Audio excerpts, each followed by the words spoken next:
friends, it's Jasmine, and I hope that you all are doing well. If you're new to my channel, welcome. I make content on multiple different social media platforms, mostly pertaining to my interests in folklore, paganism, witchcraft, religion, and also just kind of vlogging, like about whatever the hell I feel like. So if you're new here and if you're into any of that, definitely check out my channel and stick around if you're also into those sorts of things, because I love having conversations with people down below. You are a returning subscriber. It's great to see you back. Thank you for coming back.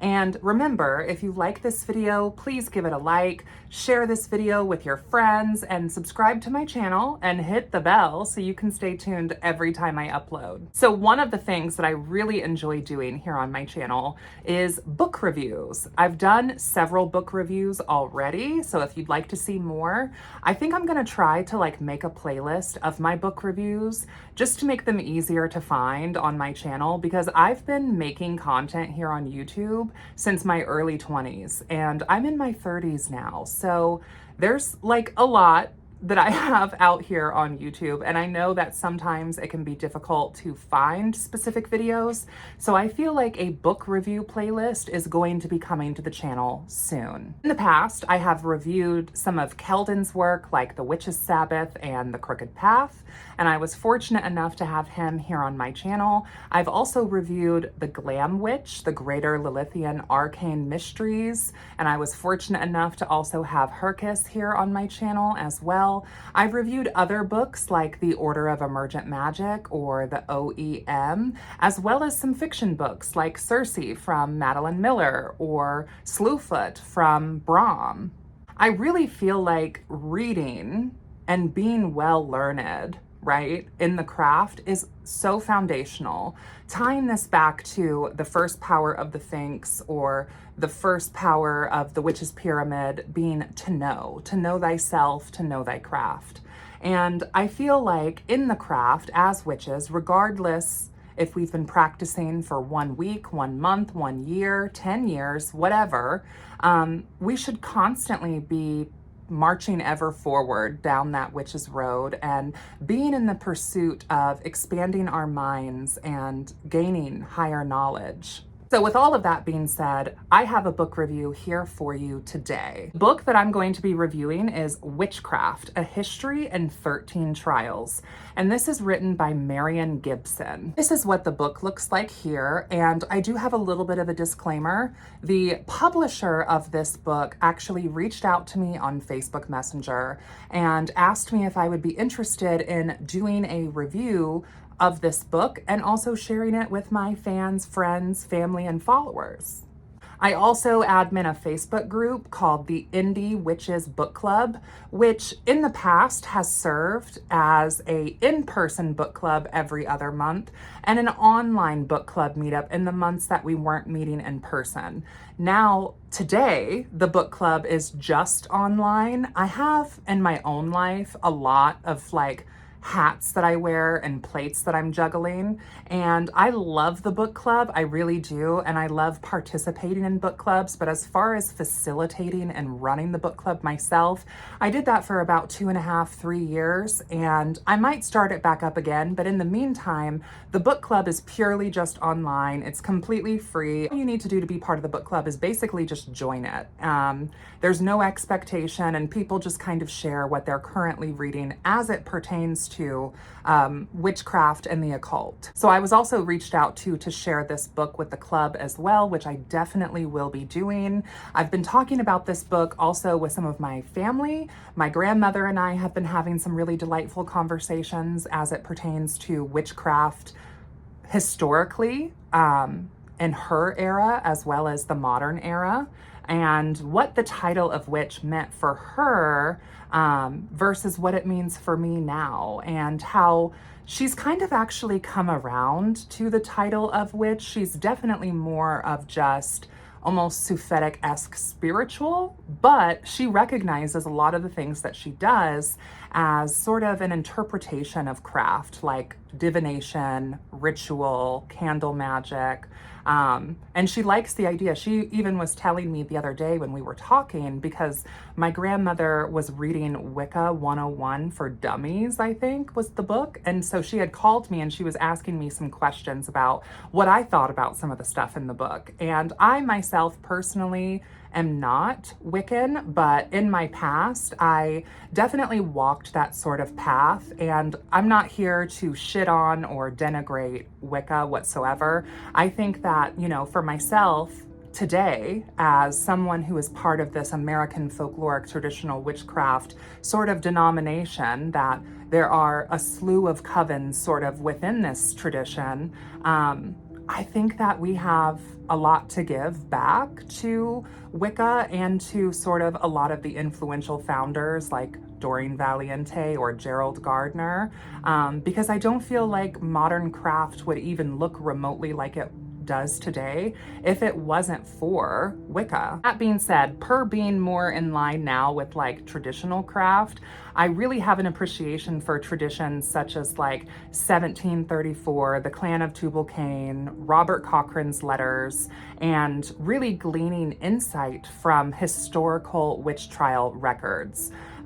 Witches like Isabel Gowdy and her trial confessions are so influential in just kind of the overall wider trad craft, but I would also say within ATW specifically. I also want to say, and I'm in no way sponsored, by the way, so I'm not getting any commissions or benefits by this, but a really valuable resource that I have found is called the Libby app. And the Libby app works through your public library, so it's completely free. And all you need to do is sign up for it with your library card information. And I don't know about other places, but at least here in Indianapolis, if you need to get a library card, you can just go to the public library and get one, but you can also message them through their portal messaging on their website, and you can send them a copy of your driver's license and they will give you a temporary library ID until you decide to go to the library and get like a physical permanent copy library ID. But I bring that up because I enjoy reading. Okay, we be liking our books, absolutely. But I also really find audiobooks sometimes to be better for me. Some of that from just kind of my own neurospicy brain and my ADD, where I love to sit down and read, but sometimes my focus is just not there. And also, because I'm a little neurospicy, sometimes I'll catch myself reading and I've been reading the page, but I've not really been taking it in all the way. And so I have to go back and I have to read it again. And so audiobooks are nice because I find myself being able to retain the information better because I can listen to audiobooks like I would a podcast on my drive to and from work or when I'm cleaning around the house.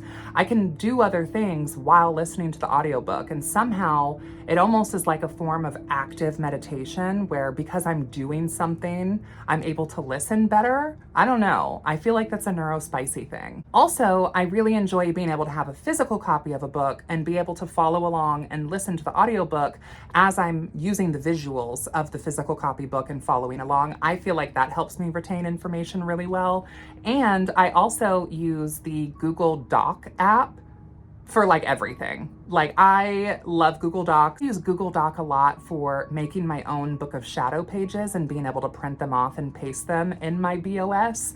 But I also like using them to kind of take bullet point notes for things like YouTube videos or writing stuff down about books that I've read. So this particular book, Witchcraft, A History in 13 Trials, really follows historical witchcraft trials throughout history. I believe starting in like the 1400s, but let me read you a little bit of what the back of the book says. Witchcraft is a history of witch trials told through 13 distinct vivid cases, linked by the misogyny, fear, and conspiratorial thinking that follow the idea of the witch through time and across continents, from Vardø Island, Norway in the 1620s to the Salem witch trials, revolutionary France, and 20th century Lesotho in southern Africa. Gibson's history traces how witchcraft became feared decriminalized, reimagined, and eventually reframed as a gendered persecution, taking on the intersections between gender and power, indigenous spirituality and colonial rule, a political oppression and individual resistance, a vivid and compelling dramatic story that unspools through the centuries about the men and women who were accused, not all of whom survived their trials. Witchcraft empowers the people who were victimized and marginalized, giving a voice to those silenced throughout history. And then we also have some praises for the book on the back here. The Washington Post says, Witchcraft explores the ever-changing definition, both literal and metaphorical, over the course of 7 centuries and ends up shedding light on the commonalities shared by the accusers. Witchcraft belongs firmly within the contemporary examination of the United States, ongoing and multifaceted satanic panic. So, yeah.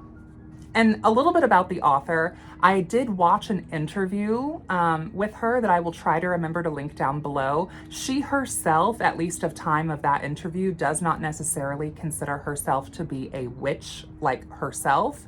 I think she's kind of more of a scholar historian. She has an interest in witchcraft and sort of the study of it from an academic standpoint. And I think for us as modern practicing witches, it's great to read books from other witchy authors and looking at their grimoires and style of practice in order to sort of glean more into our own mysteries. But I think it's really important for us to also broaden the lens of witchcraft books, and looking at historical standpoints on craft can be really beneficial too. And if you're like me and you like half-price books, we have that here in our area. It's basically a used bookstore. Do not sleep on like the agricultural, the botany, and the culinary sort of areas of books, because you can pull from a lot of witchcraft threads through that genre as well. So here's a little bit of information about Marian Gibson. She is a professor of Renaissance and magical literature at the University of Exeter in England. She is the author of 8 academic books on witches and history and literature: Reading Witchcraft, Possession, Puritanism and Print, Witchcraft Myths in American Culture, Imagining the Pagan Past and Rediscovering the Renaissance of Craft, Witchcraft, The Basics, The Books of St. Osyth and Joe Izara, Shakespeare's Demonology, in addition to editing 5 books for publishing many articles. Marian is a general editor of the series of Elements in Magic for Cambridge University Press.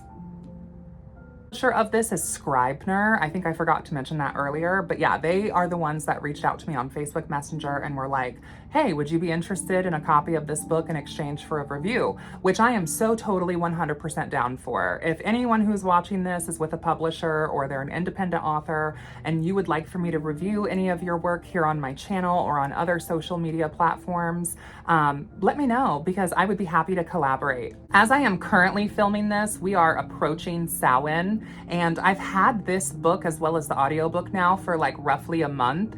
This is definitely a book that I have to read in increments and sit with, just due to the way that it's written. Not that it's necessarily inaccessible, but Marian really has a ton of information packed in here. I really appreciate the amount of research that was put into the creation of this book, and I would honestly give this book probably like a 9 or 10 out of 10. And I think going again, just touching on modern craft, you know, around this time of year, around the season of the dead, around the Samhain tide, we take time to really focus on our red soul, our connection to the beloved and the mighty dead, the ancestors who walked before us, both by literal bloodline and craft.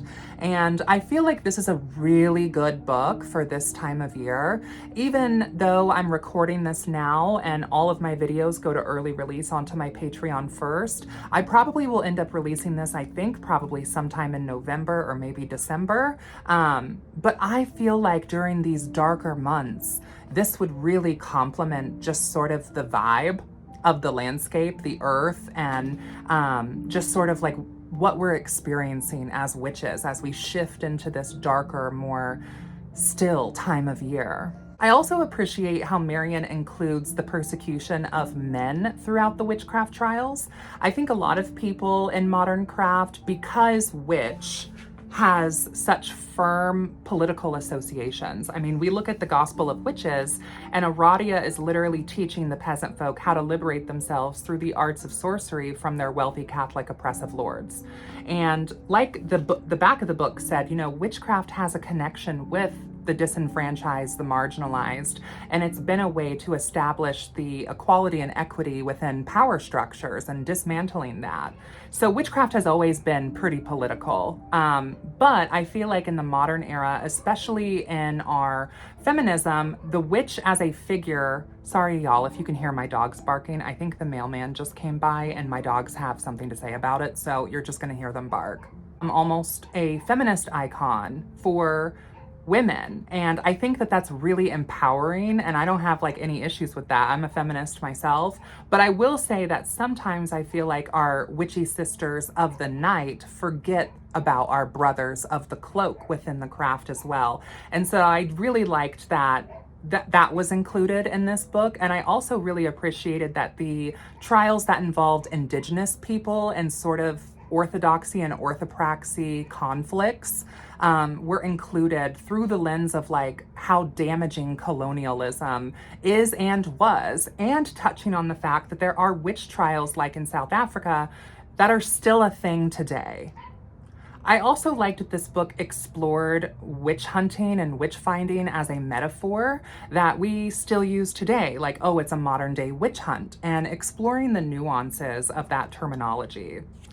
Definitely check this book out. I would recommend this to any witch, especially those that are practicing a form of traditional witchcraft, because I think that looking at the past through these trials sort of reflects an aspect of humanity and also benefits us in our modern day practice by gleaning from mysteries of these trials, which I know is not necessarily everyone's cup of tea. A lot of people feel like anything that was said during the trials are coming from a place of hysteria and can't be taken seriously whatsoever, and that's totally fine if you think that. I feel like there is something to be said about commonalities throughout trials all around the world and people confessing to XYZ. Now, granted, it was under immense torture, and in some of these trials, like with the witchfinder Matthew Hopkins, there was a direct monetary incentive to hunt and find witches.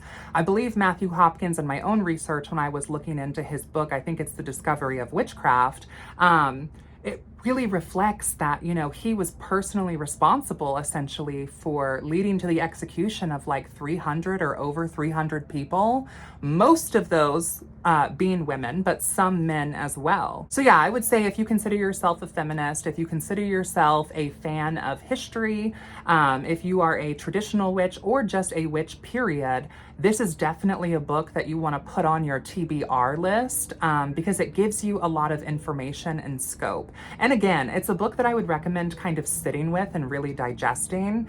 Some books I find myself able to just breeze through them over the weekend or even in a single evening. This is not one of those books, which is not a criticism, but just because there is so much information packed in, I think it's a lot better to read a chapter or two each evening. Looking at the table of contents here, part 1 is labeled as Origins. Chapter 1 is the trial of Helena Schuberin, a demonologist, and also tying this into the Hammer of Witches, like the Malus Maleficarum. Chapter 2, the trial of the North Berwick witches, a king's delights in demonology. Chapter 3, the trial of the Vardo witches, demonology of Europe's colonial edge. And Chapter 4, the trial of Joan Wright, practical magic and America's first witch. Chapter 5, the trial of Bess Clark, disability and demonic families in the English Civil War. So as you can see, just based on the table of contents, this book really does cover a lot. When it comes to trials and the philosophy surrounding it, the people affected by it, Indigenous people's plight, historical aspects in Europe, the influence of the new colonies and the New World, and also tying this into witches of today. So all in all, I would definitely recommend this book. Again, I'd probably give it a 9 or a 10. I want to say that this book is also available on Amazon. I think it's around $20. So from a price standpoint, I would say that this book is very accessible. And also you can rent it for free on the Libby app and support your local library, which is awesome. So anyways, I hope you all are well, stay blessed, blessed be, merry meet, merry part, all the things, and I will see you in hell. Until next time, bye.